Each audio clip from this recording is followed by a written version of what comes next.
The following is rated not safe for work.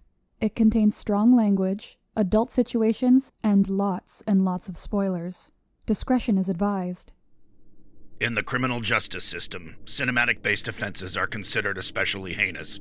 The dedicated attorneys who investigate these villainous films are members of an elite squad known as the Reels of Justice. These are their stories.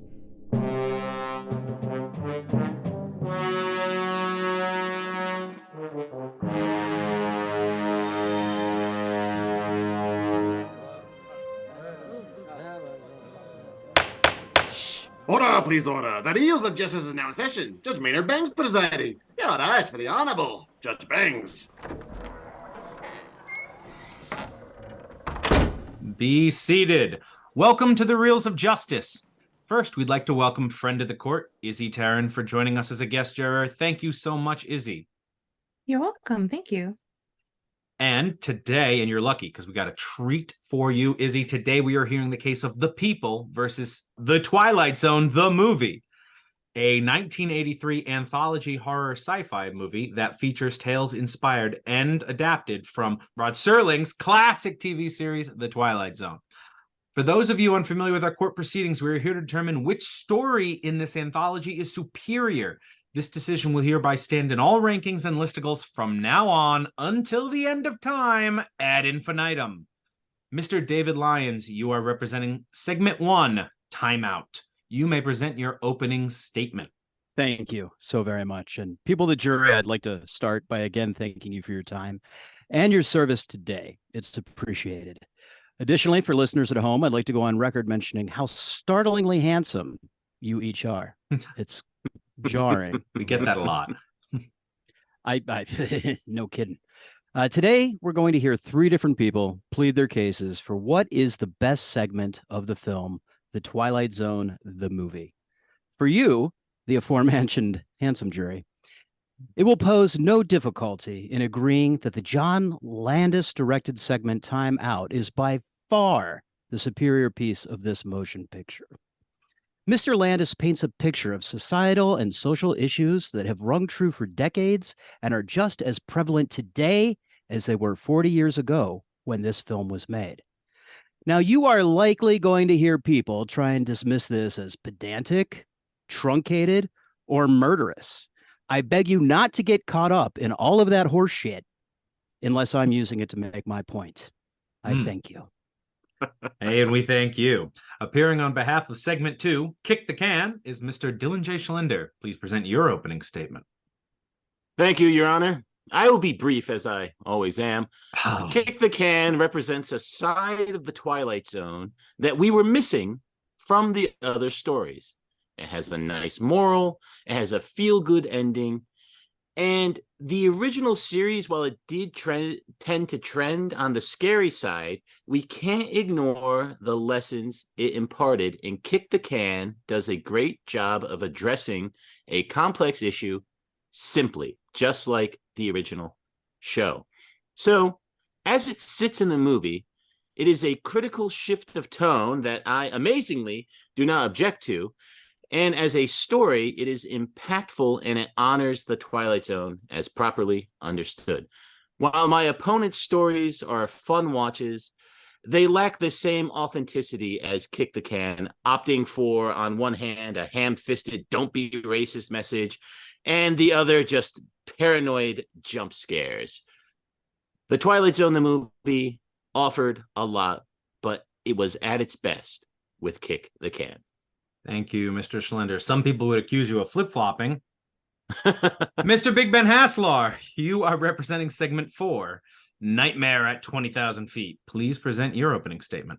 Ladies and gentlemen of the jury, I find myself in my own Twilight Zone episode. It's just like that one where the guy wakes up and he's the same, but everyone else around him is different. I had last pick for which client to defend. Last pick. And my two choices were the two best ones. It's A Good Life or Nightmare at 20,000 Feet.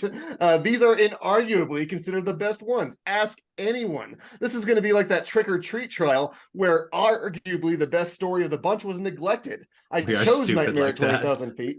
Yeah, I know. We had a cancellation. Excuse me, I'm sorry. Mr.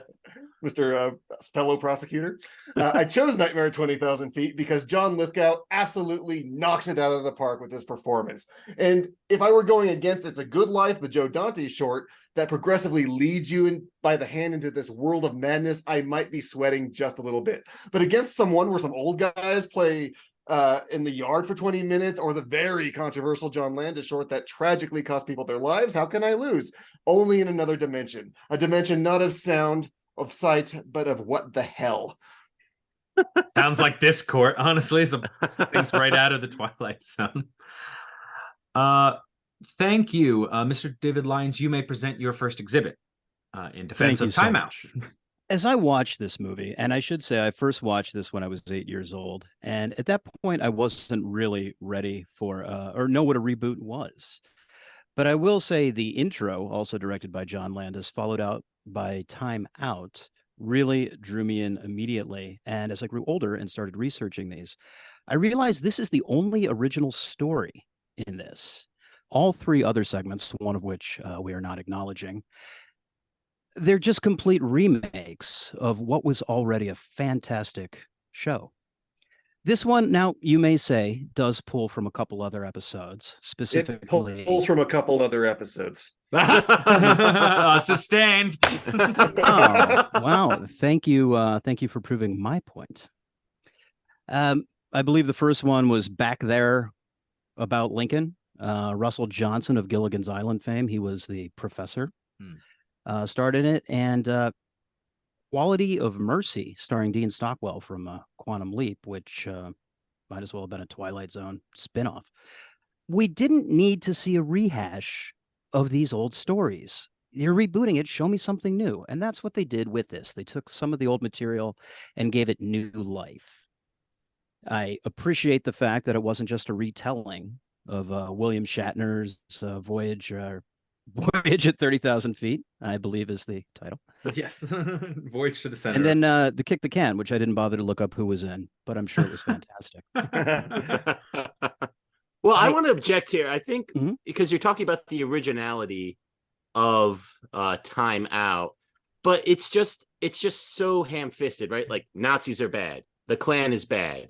Don't hate Jews. Don't hate black people. I mean, like, you're not saying Nazis aren't bad, are you, Mr. Stein? Yeah, well, I am, but I'm why just saying, why you're against these things. I'm saying that to say it in this manner is just so painfully obvious. Like, I don't think there's a lesson or moral to be learned from this. I mean, it does end with Vic Morrow just being hauled off to a concentration camp. You know, it's like it doesn't end particularly clean. So to give it marks for being original when it's not actually doing anything, whereas my story, Kick the Can, while being an adaptation, expands on the ideas of the original episode, I just don't think Time Out offers a lot to chew on. I would like to add, there's no nuance. There's no nuance to that story at all. It just says racism bad, which is true. But like, it just goes from segment to segment. That's repetitive. It's like the same thing. He never learns anything. There's no realization throughout the entire story. Well, some might say that's the lesson you can learn from being racist. There is no redemption. He doesn't get to have a celebratory afterlife as an old man, or in the case of the 30,000 Feet, at least be shown that he was not completely insane, that there was a gremlin on the airplane ripping off pieces of scenery for John Lithgow to chew on for what seemed like 45 minutes. We don't know how bad Vic Morrow's character really was. He could have just been having a really bad day that one night. I don't know if we have enough context to condemn him to. I don't think it was like concentration camp. I don't think it was like Roseanne on Ambien. I think it was actually, you don't just like his friends were ready for it. They're like, oh, this is a particularly bad one. And I gotta say, the fellas in the bar really played it cool. Those dudes should have been the one throwing him on the train tracks. But let's talk about the racism. He says he was in Korea. He also hates the Japanese and Vietnamese, not to mention people that are Jewish or black. I really found it funny that he sort of swerved with his insults and his racial slurs, just like a true bigot. Doesn't know which is which, just hates everybody equally. um, more than any of us, what hit me with it as I'm watching it, and we all know what's going on in the news these days. This thing is 40 years old, and I'd like to think that this is a story from 40 years ago, but it's the same kind of crap I see on the news now. And I like that I don't like it, but this is a story we're still dealing with. I wish it would handle it. I'm going to let Mr. Schlender respond first. I have a feeling Ben and I are going to say something, but that's the very order, Ben. similar though, and it's just so like, okay, so we're still seeing these problems. Like, what's the solution? What's the resolution? You know, like that we're not getting. We're just not getting an answer, contrived or terrible as it might be. Like maybe they would have come to the wrong conclusions anyway. But just throwing out like, "Hey, man, this is bad." It'd be like, there's so many things that are bad that we know intrinsically are bad, and this is doing nothing. So if you put someone down right now if you had an anti-Semite watch this short right now, that's not going to move the needle, right? That's what I'm saying. It's like they're not going to say like, "Oh, wow, I think of it like Ebenezer Scrooge," right? Oh, right. If you were very much the theme of this goes back to A Christmas Carol. Mm-hmm. Yeah, which then he does have that epiphany because we get context and we get to see his life develop, how he got to this point. We get none of that with Vic Morrow's character, granted, because it's very, very short. But like we just get to see this little snippet of him being punished for being a bigot. You know, he's not a murderer, he's not a rapist or anything like that. He's just a really angry old dude that no one listens to anyway. I'll let David respond to that before passing it to Mr. Haslar. No, he said what I said, what I wanted to. I think he does get a bit of a comeuppance, and we also I can't recall now if I talked about this being shorter than the other segments. And it's because part of it is missing. Okay, the elephant in the room. I mean, it had to come up. Yes. You know, it is shorter than the rest of the pieces in this movie, and some may say it's because the director refused to listen to safety suggestions, was ultimately responsible for Vic and one of the child actors to be beheaded by a crashing helicopter, while that same helicopter crushed another child to death, hereby encouraging that scene to be removed from the movie. But I don't think that theme was needed. It had Vic Morrow. This was his redemption story. It had him pulling the kids out of. It wasn't clear to me. These were reshoots, I believe. I think they had asked for a redemption arc. Sure. Yeah, if I may, Your Honor, you're correct. So basically, what we see in the movie was John Landis's original vision, and then this was reshot to give Vic Morrow that kind of redemption. Yeah, once the committee got involved. Mm-hmm. Yeah, I would like to cite The Coolness Chronicles, The Trials of John Landis, Part 2 for my information on that subject. Thank you, Ryan. Very good show. And I would like to cite something I read, and I'm probably getting about 80% right, which is usually my track record. Wikipedia, got it.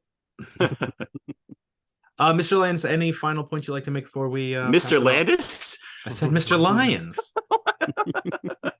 Don't know what you're hearing. I clearly said Mr. Lyons. He's hearing what he wants to hear. I'll tell you that much. He does that. I don't think it's wrong to be anti-racist. I will go on record and say that. Hot take. Very bold. Yeah. And frankly, I find it a little disturbing that other prosecutors here don't agree. God, it's not the first time. But you should have listened to more than 4 episodes. It's just for movies too. Mr. Schlender, why don't you proceed with your first exhibit in defense of Kick the Can?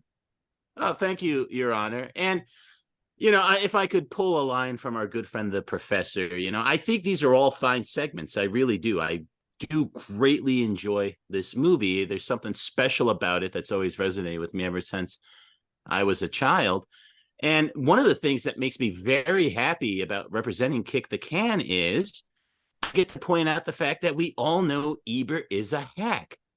We all know that he is just a miserable blob of a critic. Don't. Ebert thought Kick the Can was the weakest segment. So we know Ebert's always wrong. So this is great. So the expectations. Warning from the Steven bench: Spielberg, reasons to dislike Ebert. Besides that, he's a quote unquote blob. I believe I wanted to say gormless lump, but I lost it in my notes. But anyway, I do like that. The expectations for Spielberg were very high because he was coming off of E.T. and Raiders of the Lost Ark when this happened. Landis and Spielberg were the two really big directors on this. Dante and Miller, while having some notoriety, like they would become much, much bigger going on in their career.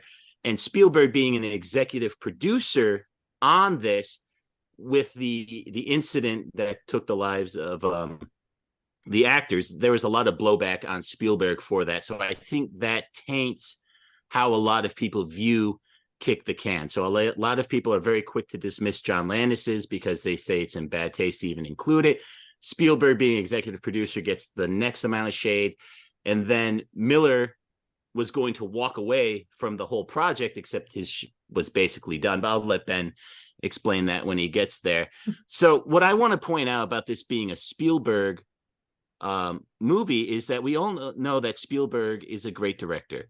And in this, as opposed to what he did for like E.T. and Raiders, he opted for a simple and clean story with touches of humor that we normally don't see. I was reading a very interesting article that was saying that this is one of the first times Spielberg kind of explored his own Jewishness with the Jewish couple and kind of their Borscht Belt style comedy that they brought to the table. You know, so I thought that was a very interesting point, that it was a chance for Spielberg to kind of relax and have fun, and we don't get fun in any of the other stories. They are all trying to do way too much. I mean, again, with the Vic Morrow time jumps, like, we get it. And then Terror at 30,000 feet, it's just such a ubiquitously known story. Nightmare at 20,000 feet. Or yeah, Nightmare and Terror. Yeah, but technically it's just called segment 4, but there's no meaningful suspense there, and that discordant music is just giving you a headache that whole time. Well, I'm going to let Mr. Haslar respond first if he has any objections. I have several objections. For one, we don't like the Ebert as a hack thing because it lets people like rely on movies where he's like not some sort of god that seems to know them all. But he liked 2001: A Space Odyssey. He liked Citizen Kane. He liked Raging Bull. So his assertion that just because Ebert likes it makes it bad does not hold water. That's I am reevaluating all those movies now. Critical consensus is not what we consider to be proof of goodness in this court, but the problem with Kick the Can is it's corny as hell. It's sweet is the word you want. It slows the momentum terribly. Like if they put it first, I might have seen like a progression building there. But I don't. Like, these old people kind of just like laughing, like hee, we've had sex, you know, like, okay, where's the cleverness in that? And then this old man, you know, his kids like kind of show up just to tell him he can't visit. I don't know what's that's about. Why didn't they call him? That really seemed forced. Like, well, that bones exist in this universe, right? Well, that is a callback to the original episode where the old man's son comes to, and he says, I'm going to go with my son, and the son says, I said we were going to talk about it today. And so this is the reason that's happening, is to show the old man, why can't I think of his name, Conroy. It's to show where Conroy's really at in his life. Again, these are short segments, right? So we really need to dial in things quickly. We need to show that he's miserable, and but why show it at all? What's like, that? show it in a different way. We need context for what's happening there. And we get it. They say every other week he prepares his suitcases and he never goes. Like the son's a jerk. It's probably like a cat's in the cradle kind of thing. Yeah, and he's an idiot. I don't know why they drive to his house. I'm gonna let David. David, did you have an objection here too? I do have an objection. This wasn't the original script that Spielberg wanted to do for this movie. In fact, Spielberg wanted to walk away from the movie, but it's Warner Brothers, I believe. They begged him to fill his contractual obligation, because walking away from the movie at that point, they thought legally would have seemed to be an admission of guilt. So guilt of the aforementioned murder at 0 feet, or the nightmare at 0 feet. Beefed that one. The original story that Spielberg was going to tell wasn't clear to me, but it did have a lot of children actors in it working at night, working under potentially dangerous conditions, and he wanted no part of it whatsoever. So they just slapped this last one together last minute, and it just reeks of that Spielbergian whimsical standing at the window that, you know, probably inspired him to go and make that later pile of garbage Hook. It's just so, I mean, you think Hook's not on trial. Not yet. Oh, I got some opinions. It's so smarmy. It's so, and listen, we all love Scatman Crothers. Smarmy. It's not smarmy. It's sweet. We're seeing, because in the original, all the old people opt to stay kids. We don't even know if they could come back from being kids. But they don't seem to even remember their adulthood, actually, once they turn. That is definitely the implication. But the kids are only in the original for like a minute. But anyway, what we see in this one is that the kids realizing, like, you know what, youth was great, and we did get a lot out of it, and this was fun revisiting it. But we're going to go back to being old with the refrain from Scatman Crothers, Mr. Bloom's character there, fresh young minds, and that's what this is ultimately about. It's about gratitude and appreciating not only what you have, but what you had. I think it's a very simple and nice little moral to take away when you consider the stories around this. They're all very dark and very scary. And I think having those lessons and morals from the Twilight Zone was a very important part of Rod Serling's message. And also the original that Spielberg wanted to do, he wanted to do the monsters of Maple Street. Monsters are due on Maple Street. The monsters are due on Maple Street. He wanted to do originally. Yes, way better. It would have been easy to do. Whatever. It would have been a good fit for Spielberg. But remember, Spielberg likes having this magic. He likes having this stuff. He directed an episode of Amazing Stories about a World War II gunner pilot who is going to die because the landing gear won't open, and he's on the bottom of the plane. And he actually uses this weird internal magic to draw a picture of the plane with these big cartoon wheels, and it lands. I mean, so this is within Spielberg's wheelhouse. It's not, E.T.'s more magic than anything, too. Objection, that's fine. Yeah. But the movie is the Twilight Zone. Which has magic, scary sort of stuff. It's not all scary. We'll leave that up to the jury. That clever twist, that thing that makes you question. Order in the court. David did have an objection earlier. Okay. Yeah, I think the real reason they turned back to adults in the end is because Vic Morrow and two kids had already been chopped up, and Spielberg didn't want to work with kids any longer than they had to, because they had to be off the clock by 10 p.m.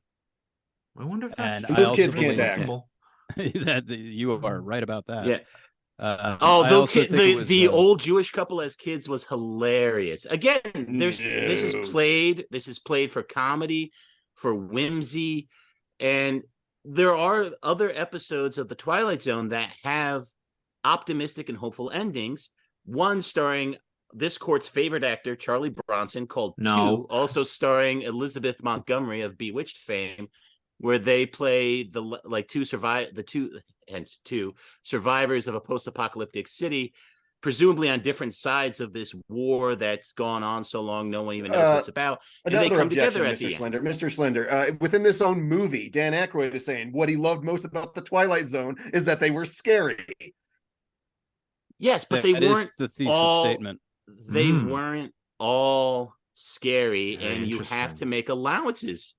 You have to make allowances for that, and I think a story that's about magic and a simple moral fits the bill for the Twilight Zone. It's what Rod Serling's vision was really about. Look at The Obsolete Man is not scary, but it's a very strong moral. I think the court does know that there are non-scary episodes of the Twilight Zone. So. If there's nothing else, Mr. Schlender, I'm going to pass it over to Mr. Big Ben Haslar to. I just want to say Scatman Crothers gives the best performance in the whole movie. I'm inclined to say that Peter Pan kid disappearing was never answered, and it didn't make sense at all. But he jumped out the window. He's fine. Tally ho. Yeah, he jumps out the window and yells, yeah, from far away. He didn't learn a lesson. He just magically got turned into a kid. No, he did learn his lesson. Okay, order in the court, Mr. Haslar. You may present your first exhibit in defense of, what is it? Segment 4. Segment 4, Nightmare at 20,000 Feet. A lot of people have thought that Spielberg has sort of recognized that The Land to Short and his own short were like the weakest of the bunch, and he has ordered them in a way that sort of escalates one after the other for its excitement, thus putting The Great Joe Dante short after those two, and Nightmare at 20,000 Feet at the end, which is kind of the most cinematic of the bunch. My primary exhibit is, of course, John Lithgow. He nails it. This is exactly how I feel on flights, and I travel all the time, and I'm just like him, like desperately gobbling this melatonin and hope it kicks in while sweating in the bathroom and grabbing the armrest while people just sort of stare at me and wondering if I'm all right. I identify with this guy. Anyone who's nervous flyer identifies with this guy. The way he quotes statistics, trying to calm himself down. It's so perfect. How he like eventually starts to see things, and he's like fighting this urge to peek out the window, but eventually succumbs to that temptation, and how he's both funny and unbelievably frightened throughout this entire thing. No acting performance, I put it to you, except for maybe the short that we're not talking about in this movie, tops that. Not in those previous two shorts that we've talked about. All right. I got it. I do want to say I'm very disturbed that you're this bad at flyer, considering that you fly Yeah. a lot. No, I'm gonna let traveling. David make an objection first before you, Mr. Schlender. Thank you. I agree with the judge. I think that you identifying with his character says more about you than it does about the show. I love torture. He's literally a traveler. I mean, that's his thing. I do it all the time. Wow. I still hate it. Maybe find something else. I made a crack earlier about him chewing the scenery, and it's just so over the top, and not in a good way, like a sweet arm wrestling movie, but just Dave. he's one note all through, and the makeup, like nobody sweats and looks like that. He looked like a corpse. I believe the Gremlin was so overdone. Like I heard you guys talking about the over puppetization of something in a previous episode. I saw that there. It looked like a bad remake to me. And while I'll admit John Lithgow is a terrific actor, I think he just chewed the scenery all the way through. Mr. Haslar, you want to respond to that? He's earned it. He's Not earned at that. Not 1983. I We haven't even seen Harry and the don't think it Hendersons is yet. one note. Can I That's true. I would like to join the pylon, Your Honor, if I may. Please. The thing with this particular short is it is so straightforward what we've already seen from the William Shatner episode. So at least Dave's segment is wholly original. My segment expands on the ideas of the original series. We're not talking about Joe Dante's, which I would say was actually worse than the episode. So I'm glad we're not discussing it. But for this one, it is just straight up. I mean, it might as well have been directed by Kenneth Branagh. It lacks so much originality. Take that, Branagh. I love Branagh. Why We're big on Branagh. We're big on Branagh here. I We're do Branagh like backers. Branagh, but still, We're boosting Branagh. They don't need to improve on the story, because the story is perfectly encapsulated as it is. If they tried to make it any broader, they would have ruined it. But what works for this, in addition to Lithgow's performance, is the directing, because it captures so much essence of what it feels like to be in this claustrophobic plane with people peering at you, and you see like the outlines of this thing on the wing, and it gradually sort of progresses that terror as you start to see it more and more clearly. And the way that the directing like wakes this unfold is you're wondering sometimes if he's crazy. Of course, if you've seen the original, you might have an answer, but we know we're seeing things from his perspective, but we're not 100% sure that he's just seeing things until we get to the end, when like we do know the plane's falling apart, and they say it's like a lightning strike, and that's plausible. It's not until the very end that we kind of get that very Twilight Zone ending of, oh wow, the crazy guy is actually right. I just have to wonder, how much leeway can you give a passenger who's freaking out this much, especially when the air marshal's sitting in front of him? And I'm about to blow up your whole case, Ben, with one simple question. Keep in mind, it was the 80s. One simple question.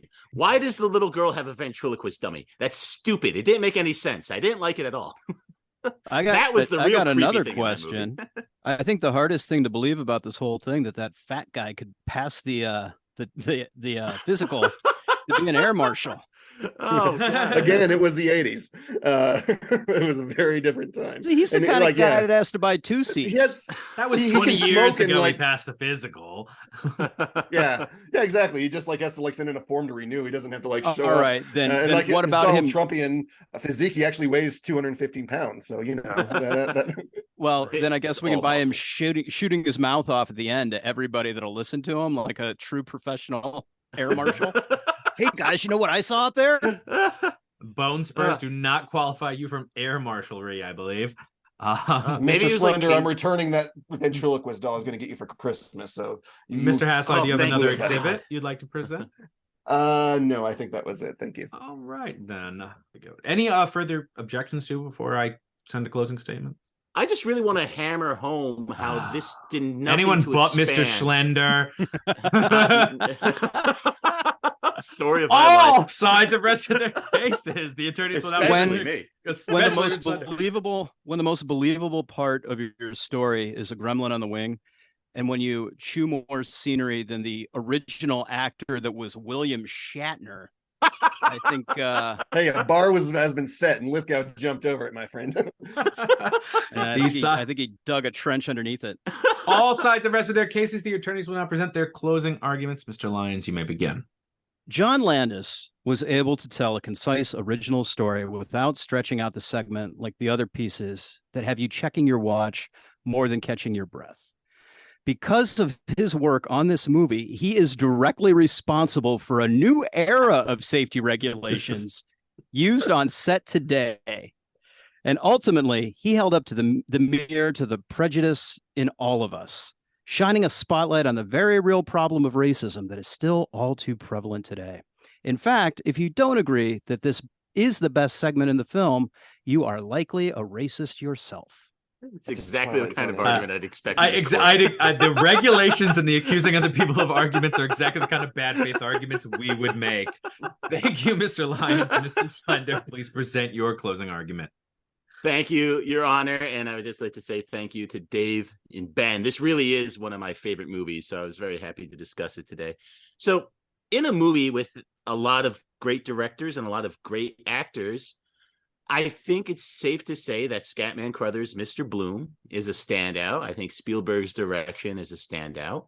And I'm not really interested in trashing the other segments entirely, so much as I want you to think about how Kick the Can is a real positive gem in this whole feature.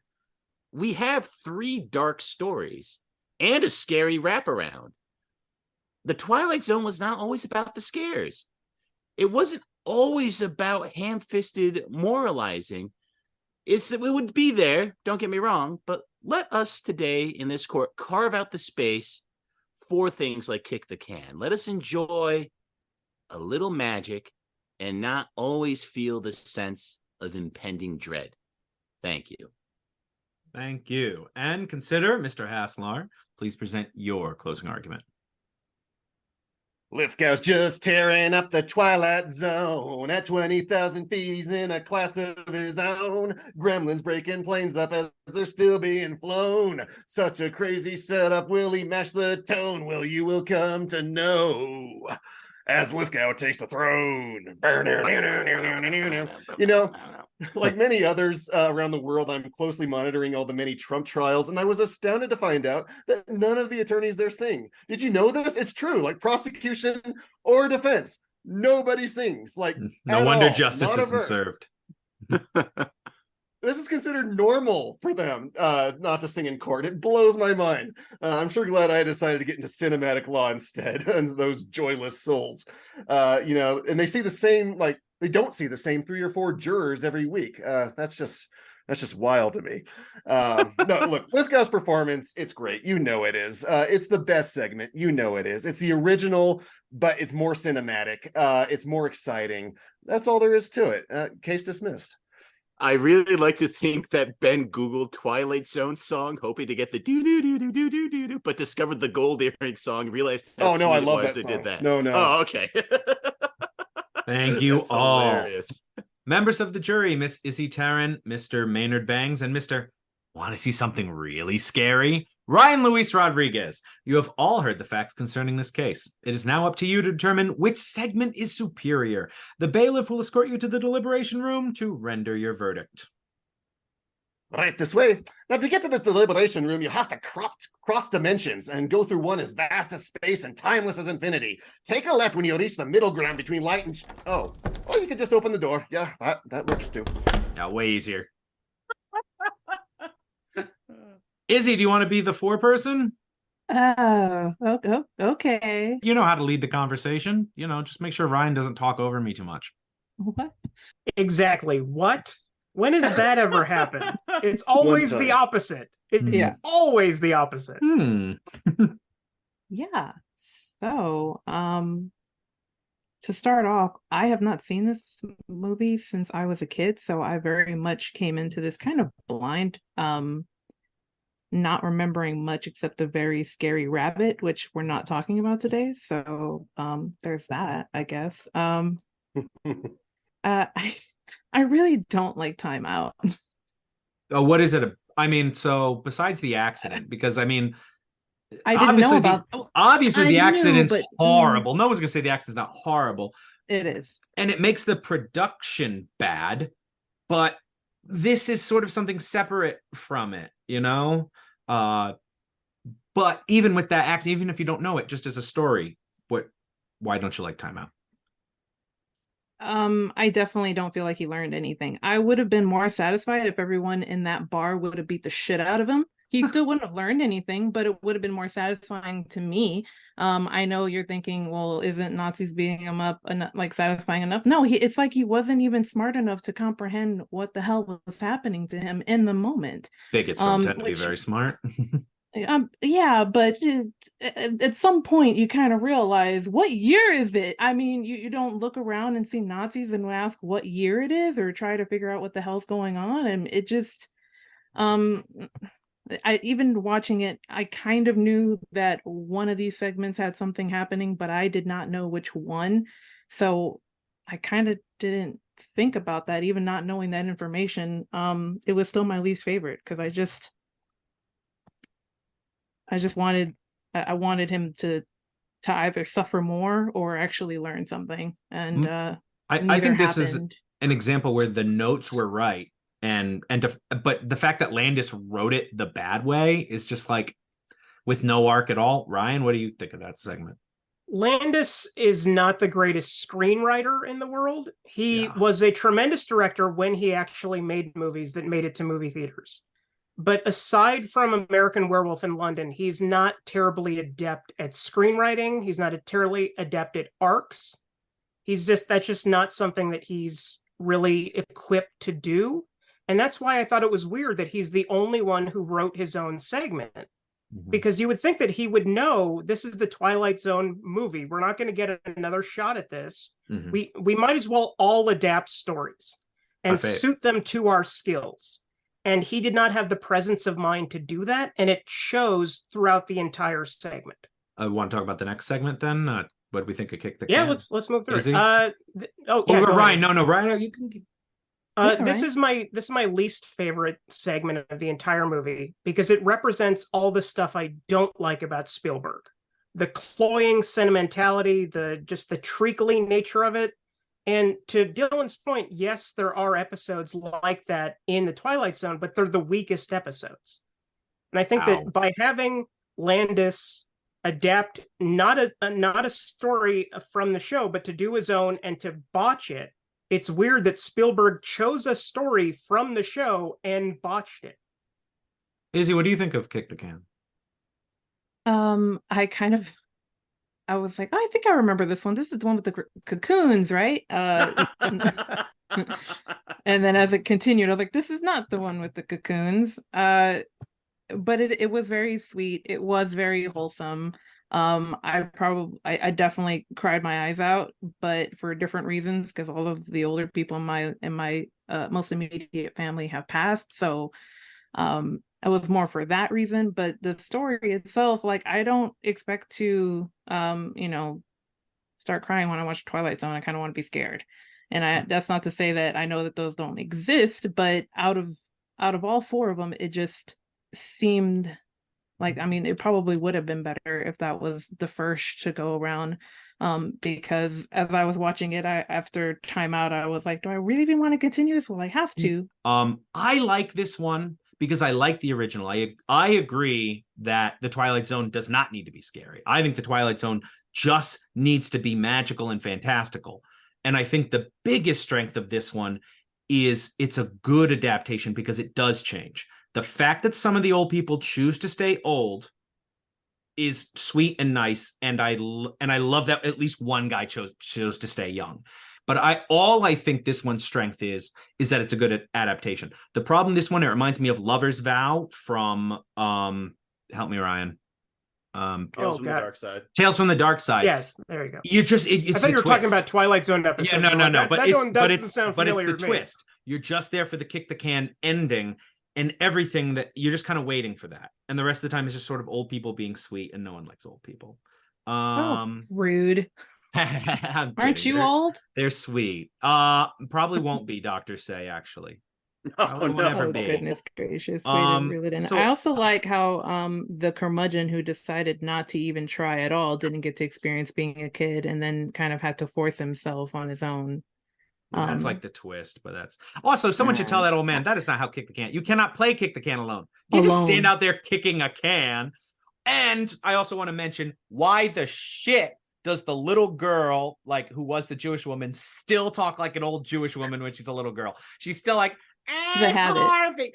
But like all the other kids revert to their child voices, and she's still like doing I think she's still doing Selma Diamond. Yeah, she's 100% Selma Diamond. And it's adorable. It's funny, but it doesn't make any sense. Let's jump to the Harvey. third one. Harvey. I'll start on my feelings of the third one. I like this one.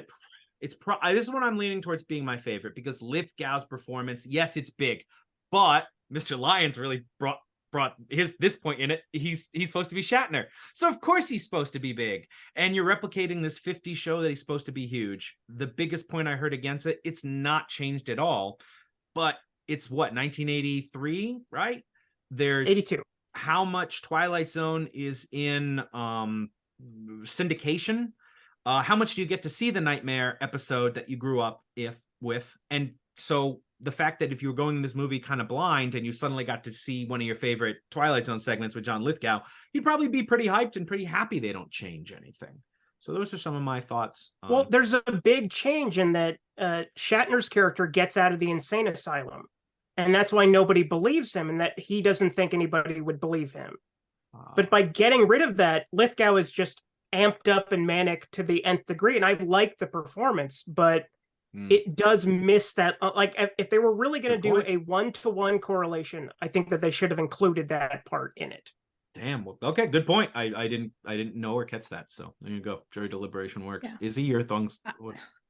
I really don't have anything to compare it to because I haven't seen any of the originals of this. I probably only got to see maybe the first 1 or 2 seasons of Twilight Zone, and I haven't been able to complete it. So I don't have anything to compare it to. I only know it makes sense that it was Shatner, right, Ryan? I think these are all season 3. I can't remember which one Nightmare is. No, Nightmare, I believe, is season 5, if I remember. Oh, okay. Yeah. All right. Yeah, the other two got to it. The other 2 are season 3.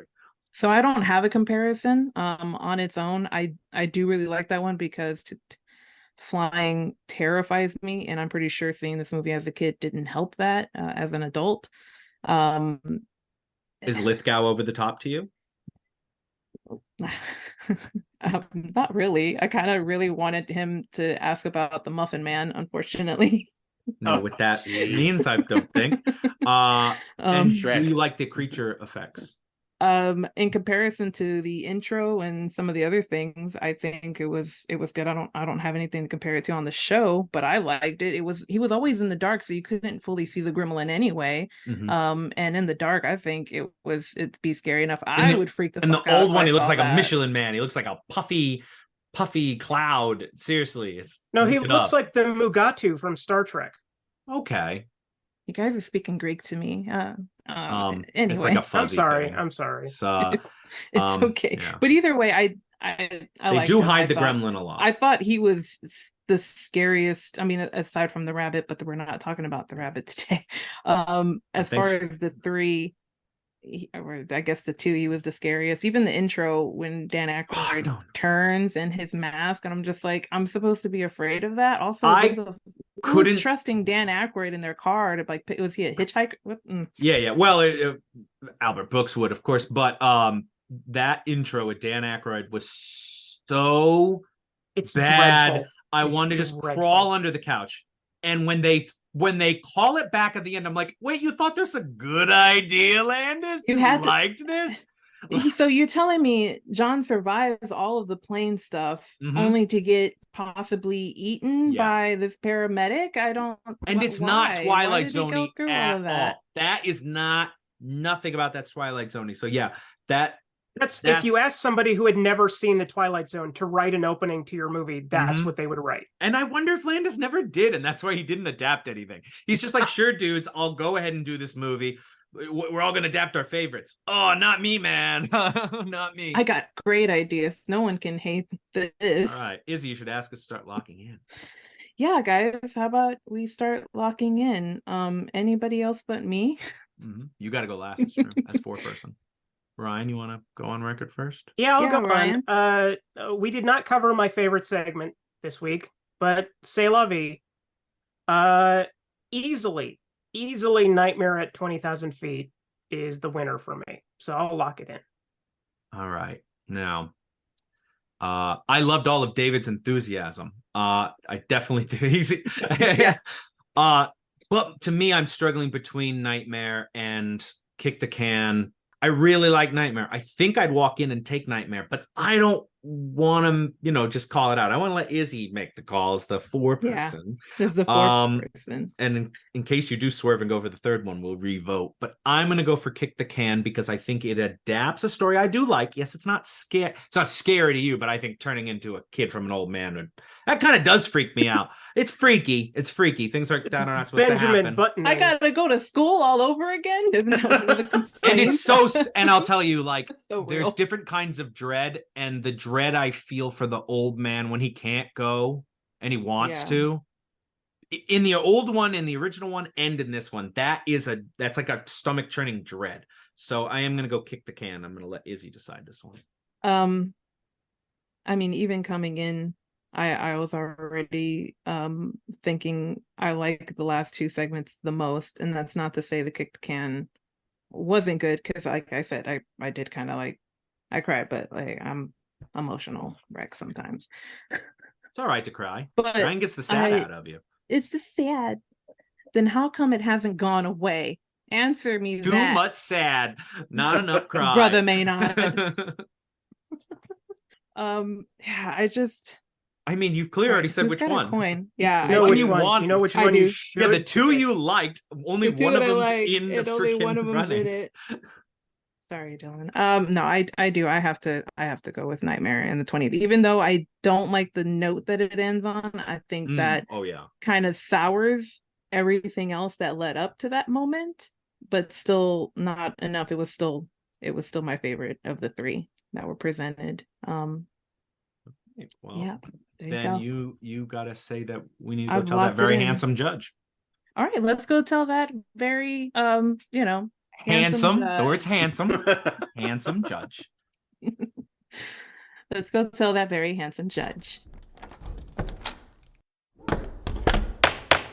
Miss Four-Person, have you reached a verdict?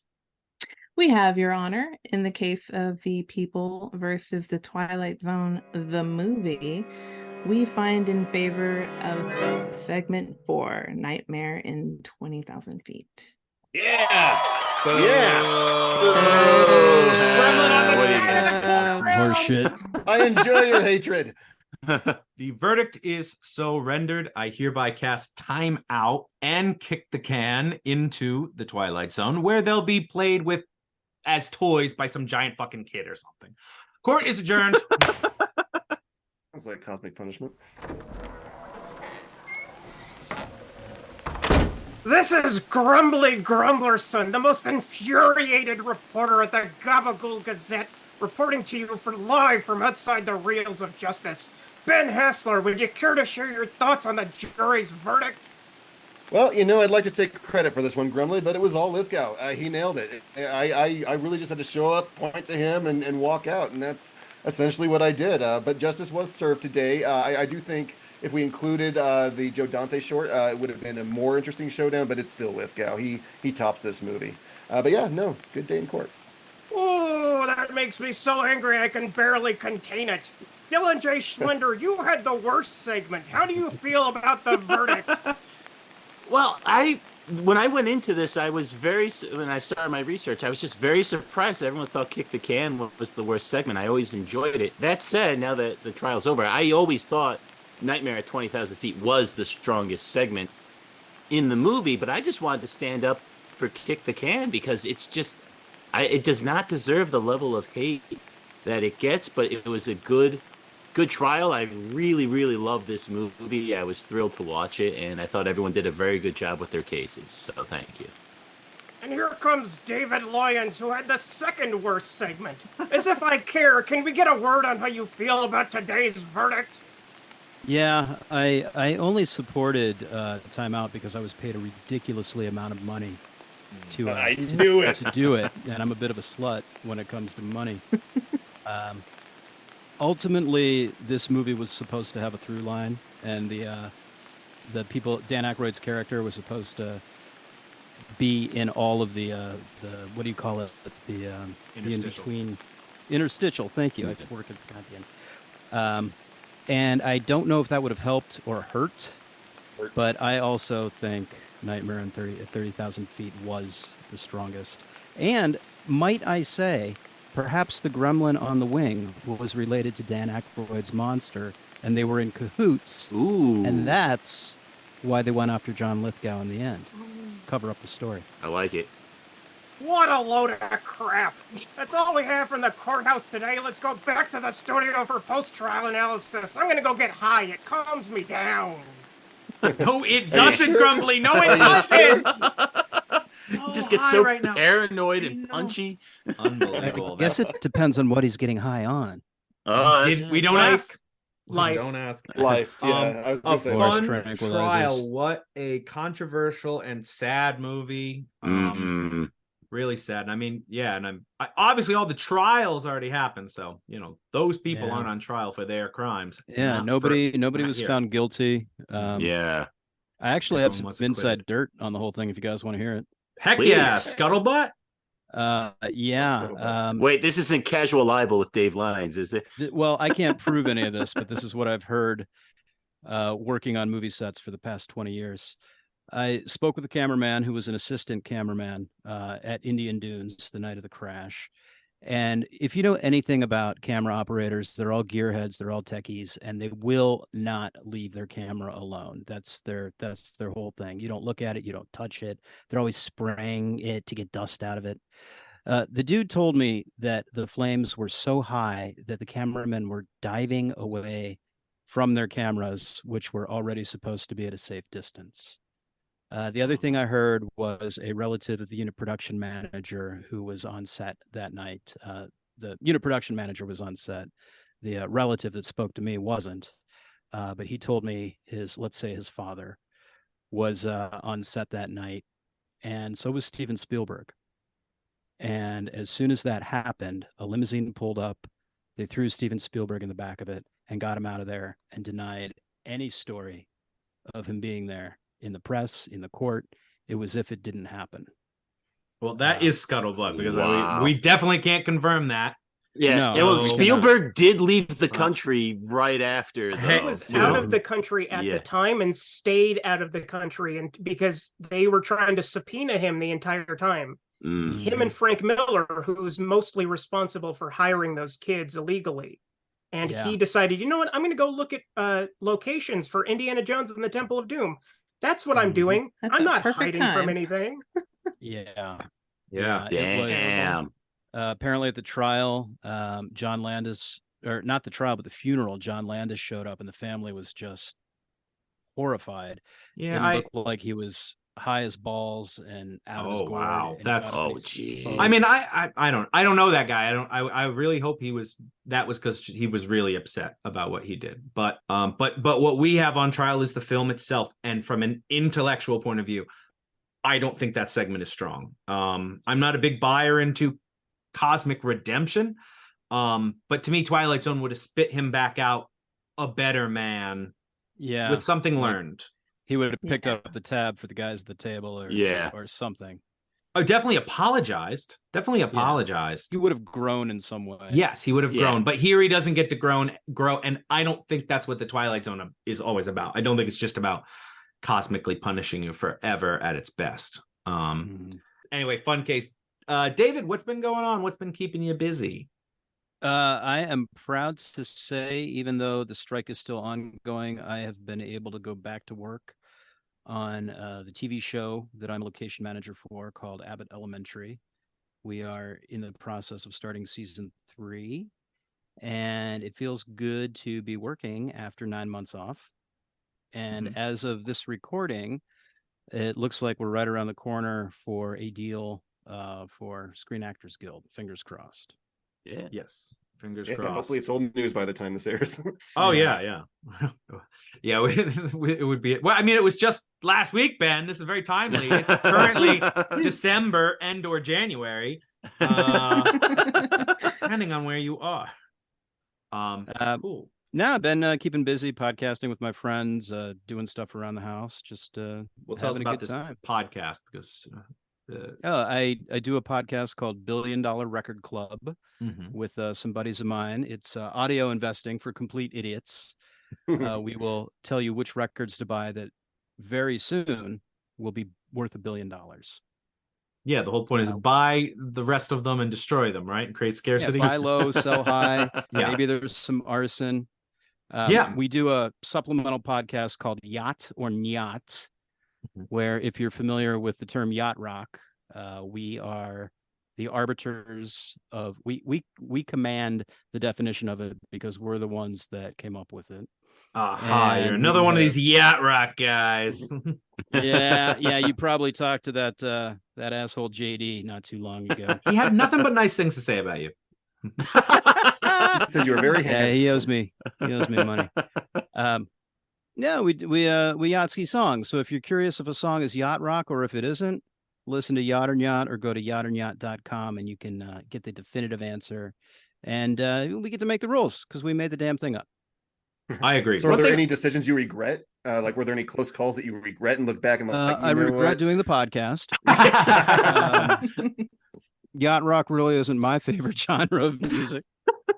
No, that's what I always love about you, Dave, on the show is like you do take yacht skiing things very seriously because that's the job. Absolutely. But It's you my don't job. like yacht You're rock. just like It's following just the letter hilarious. of the law. Like, Yeah. The letter of the law is there. The spirit of the law is I'm on an online auction trying to win movie memorabilia. Yeah. No, but that's one thing I always appreciate about your perspective, Dave, though, is you do take it seriously and you do say, we got to be careful with what we're letting on the boat and stuff, where sometimes I think the other guys get a little too overzealous when they put stuff on. You're a good. I ran into a fan at a function recently and they told me like, wow, you guys are really letting a lot of stuff on the boat lately. Damn. Well, before you point your finger, I'll give you some other kind of free entertainment. Yeah. Sorry, I'm trying to put some positivity into I'm the man, and you're I'll the go man, over here and he's the dance man for as you. well. And let's ask. We also have a guest juror, Izzy. You joined us, Izzy. What's been keeping you busy lately? Just working on Hearthing Around, where we talk about the recently deceased. So, Ooh, Still did you guys do a dying, Jimmy huh? Buffett episode. yes, we did. Oh, what was the consensus? Um, Real asshole, right? I mean, I guess I don't know. I'm trying not to form opinions about people as much as I see. possibly can. I did not like Bob Barker though. Really? How do you have beef with Betty White? Like, Well, I I'll think tell you what. it was a work. I worked with you Vic said that Morrow's last daughter. time. I worked with Vic Morrow's daughter years ago, and her next door neighbor was Bob Barker, and he was the most delightful person. And he signed an autobiography for me for a mentally challenged friend of my mother's. and he signed it. God,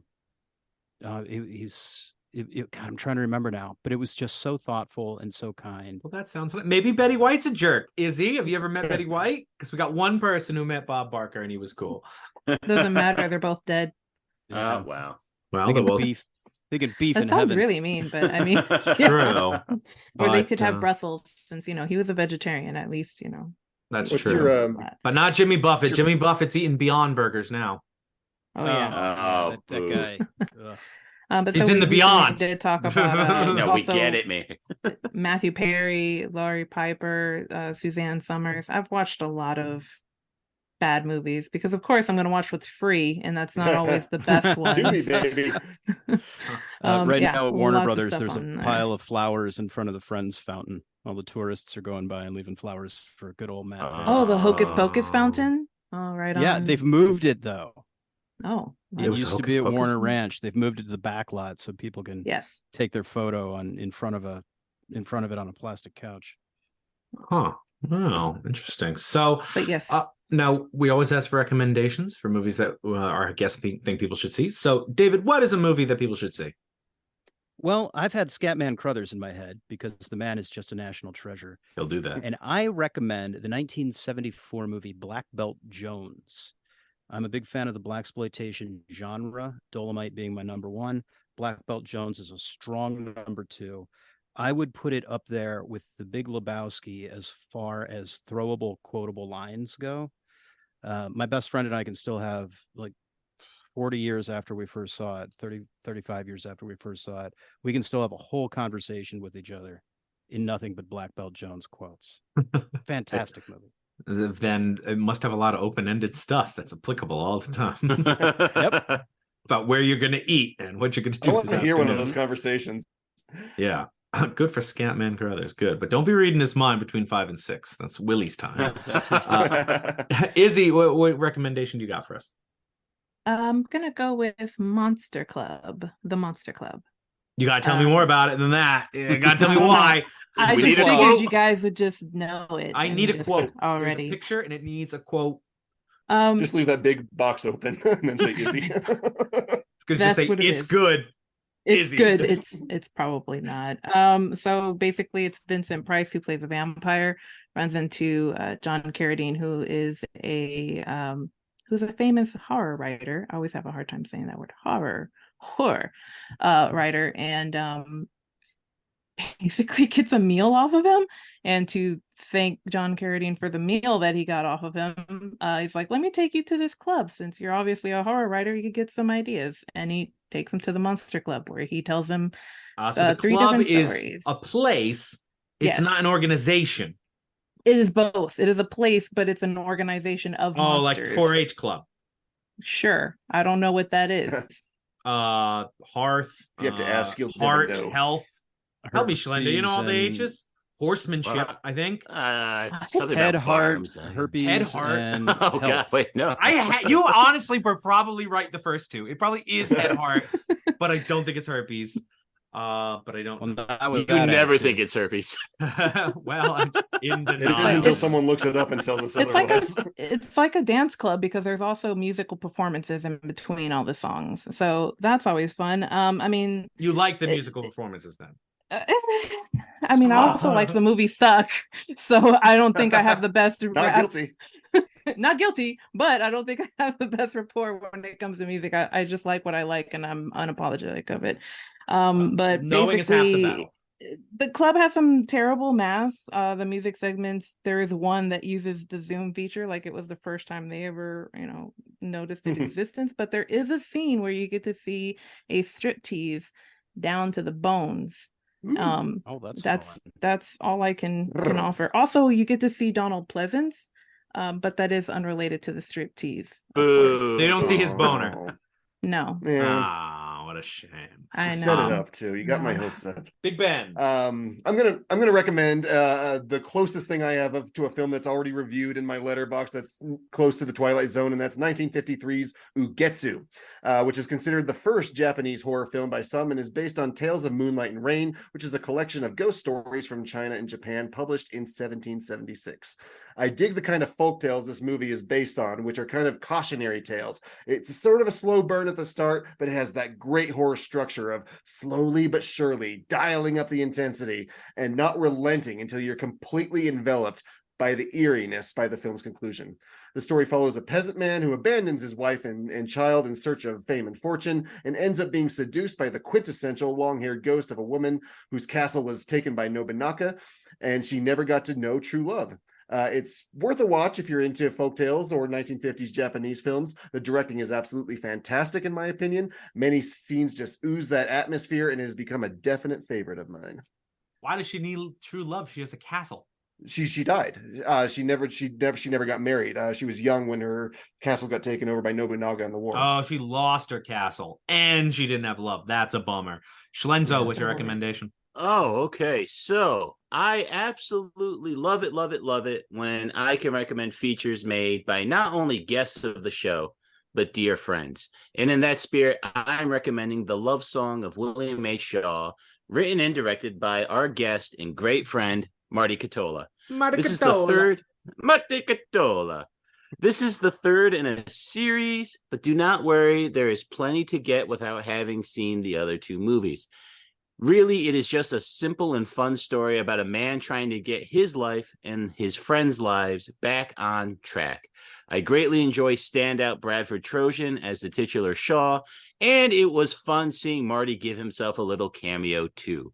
Be sure to follow our dear friend Marty on all the social medias and keep an eye out for this and his other films as they become more readily available on the various streaming services. Like I told him last time he was here, make sure you end up on Tubi, and I'll recommend it again. Yeah, exactly. You'll get him on Tubi. Good for Marty. Exactly. Shout out to him. This week, I'm going to recommend a leftover heckamentation, which might be my favorite horror movie of the year. I want to see it again a few more times before I really make up my mind. 2023's When Evil Lurks. It's an Argentinian film written and directed by Demian Rugna, who also did 2017's Terrified, which drew some good buzz on Shudder at the time of its release.